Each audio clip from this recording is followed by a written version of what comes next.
Real estate redefined. Now, here's all the local business news from the lemonade stand to the boardroom.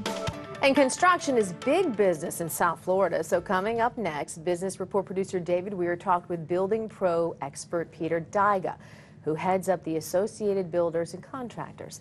Dave asked Pete what his organization was all about. Well, Associated Builders and Contractors since 1950 has been the true voice of commercial construction. Our local chapter is one of 74 nationwide, founded in 1968, and we represent commercial contractors in the coastal counties from the Space Coast down to the Keys. Wow. So yeah, that's a big territory. It is a big builders territory. Absolutely. We're actually the largest contractor association in Florida. We have about 450 corporate members who employ nationwide over 2 million people. So. Well, listen, how are you guys coping? You know, the construction business went into the tank, and it's slowly recovering, but not, you know, this minor upticks. How are you guys coping with that? Well, we're a strong organization, have good, strong finances, and have been around a long time. And we're trying to cope by preparing our members, you know, for the future, for the shortage in, you know, skilled tradespeople, making sure that we're going to be able to meet that need when things do turn around.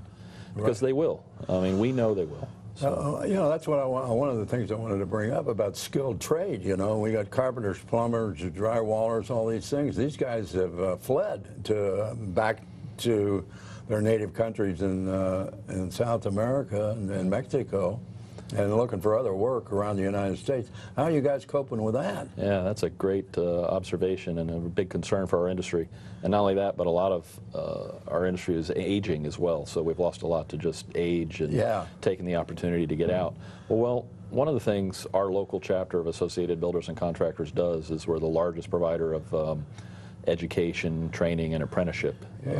And so while we're down a lot from the height, we still have about 350 students in our program. So, and we work also with the Department of Veteran Affairs, you know, and the GI Bill, and trying to educate. And when the guys come back from Afghanistan and Iraq. Absolutely. So we also had a very a unique program. It's the first of its kind that I'm aware of with the Boys and Girls Club this summer, where we also were exposing about 30, you know, 17, 18-year-olds to the construction trades. Yeah, you know, that's very important because, you know, a lot of these kids, you know, they want to get involved, they want to be computer nerds, they want to get involved in the computer industry.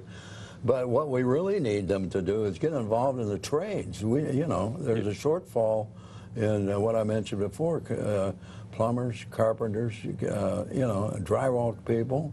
And, you know, and we got a shortage of them.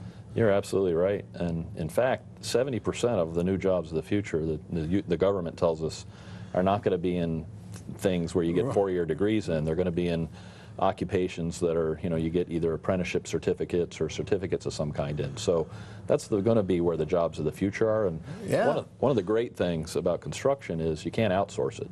I mean, that's true. The work, I mean, we are going to be building again. And the building is going to have to happen here. So we're trying to prepare our members by making sure we have an educated workforce of the future.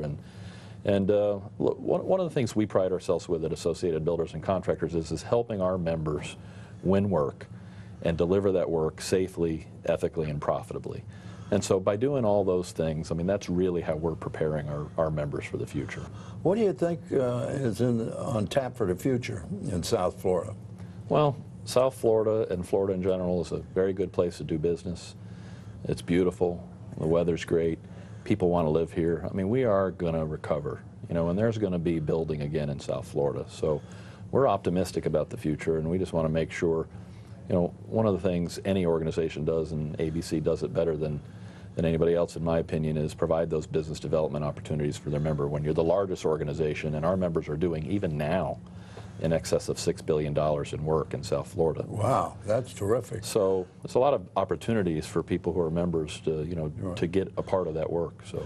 Do you get involved with business development groups around South Florida when they're out making pitches to bring new industry in? Do you get involved with that? Absolutely. Not only to try to encourage new business to come, that's important for our industry, but a big part of that is another aspect of ABC, which is government affairs and representing our industry at all levels of government, making sure that we're a friendly place to do business.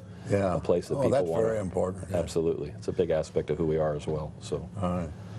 Well, listen, Pete, God bless you and good luck. Let's hope things pick up a little more than they are now for Absolutely. you guys Absolutely. at ABC. So I sure hope so. Thanks for the opportunity. Okay. Thanks for being here, Pete. All right. All right. And stay with us. We'll return right after these words.